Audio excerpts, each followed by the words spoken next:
జై శ్రీరామ్. ఈరోజు పిఠాపురంలో ఉన్న రైల్వే స్టేషన్కి అందరం కూడా రావడం జరిగింది. అయితే పిఠాపురం రైల్వే స్టేషన్ ఆధునికించడానికి కేంద్ర ప్రభుత్వం ప్రణాళిక ఇచ్చింది. దాని తగ్గట్టుగానే కూడా ఇక్కడ రూపురేఖ కూడా మార్చి మరి కట్టడం జరిగింది. అయితే ఇందులో భాగంగా పిఠాపురం టెంపుల్ సిటీ కాబట్టి సాక్షాత్తు మరి శ్రీపాద శ్రీవల్లభుల వారు జన్మించిన ప్రదేశము. అష్టాదశ శక్తిపీఠంలో 10వ శక్తిపీఠం పిఠాపురంలోనే ఉన్నది. అలాగే సాక్షాత్తు ఆ మహాశివుడే కుప్టేశ్వర రూపంగా ఇక్కడ ఉన్నారు. అలాగే భారతదేశంలోనే ఎక్కడా లేనటువంటి శక్తి కుంతి మాధవుడు ఇక్కడే కొలువై ఉన్నారు కాబట్టి ఇక్కడ టెంపుల్ సిటీగా మన డిప్యూటీ సీఎం గారు కూడా పలకడం జరిగింది. అలాగే కేంద్ర ప్రభుత్వం ఎక్కడైతే ముఖ్య దేవాలయాలు ఉన్నాయో, ఎక్కడైతే ముఖ్య దేవాలయాలకు సంబంధించిన ప్రదేశాలని అన్నింటినీ కూడా రైల్వే స్టేషన్ని దేవాలయాల ఆకారంలోనే తయారు చేయడం జరుగుతుంది.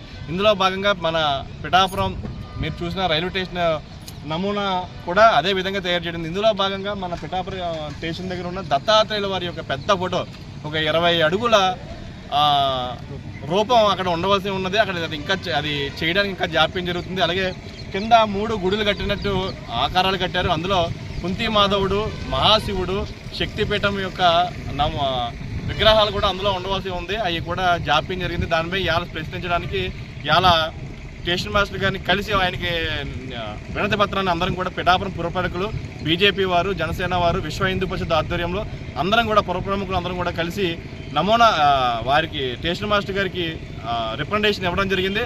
వాళ్ళు కూడా సానుకూలంగా స్పందించి త్వరలోనే దీనికి ఏర్పాట్లు చేస్తామని చెప్పి తెలియజేశారు. మేము ముఖ్యంగా తెలియజేస్తున్నాం, పిఠాపురం అభివృద్ధిలో భాగంగా రైల్వే స్టేషన్ చుట్టుపక్కల ప్రతి దిక్కున కూడా అసాంఘిక కార్యకలాపాలు, గంజాయి కొట్టడం కానీ, అలాగే మద్యపానం ఏదైతే జరుగుతుందో దాని మీద కట్టడి చేయమని చెప్పి రైల్వే ఎస్ఐ గారితో సామలకోట నుంచి పిఠాపురం వచ్చిన ఎస్ఐ గారితో కూడా మాట్లాడడం జరిగింది. తప్పకుండా కఠినంగానే వ్యవహరించమని చెప్పాం. ఎందుకంటే ఇది ఇతర రాష్ట్రాల నుంచి కూడా భక్తులు వచ్చే ప్రదేశం కాబట్టి ఈ ఏరియాలో రైల్వే స్టేషన్ ప్రిన్సెస్లో గంజాయి కానీ, మత్తు పదార్థాలు కానీ, అలాగే మద్యం కానీ సేవించాలంటే ఎవరైతే వాళ్ళు అసభ్యంగా వచ్చిన ప్రయాణికుల మీద కొన్ని దుశ్చర్యలు కూడా పాల్పడుతున్నారు కాబట్టి వాళ్ళపై కఠినంగా వ్యవహరించి వాళ్ళపై కేసులు కూడా నమోదు చేయవలసిందిగా మేము ఉన్నతాధికారులతో కూడా అందరితోనే మాట్లాడడం జరిగింది. దీనికి ఆర్పీఎఫ్ను కూడా ఇక్కడ నియమించడం జరిగింది.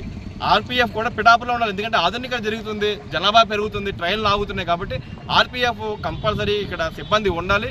దానికోసం కూడా మేము వినతిపత్రం అందజేసి వాళ్ళందరికీ కూడా తెలియజేయడం జరిగింది. దానికోసం మేము అందరం కూడా ఇక్కడ రావడం జరిగింది. జై శ్రీరామ్, జై భారత్.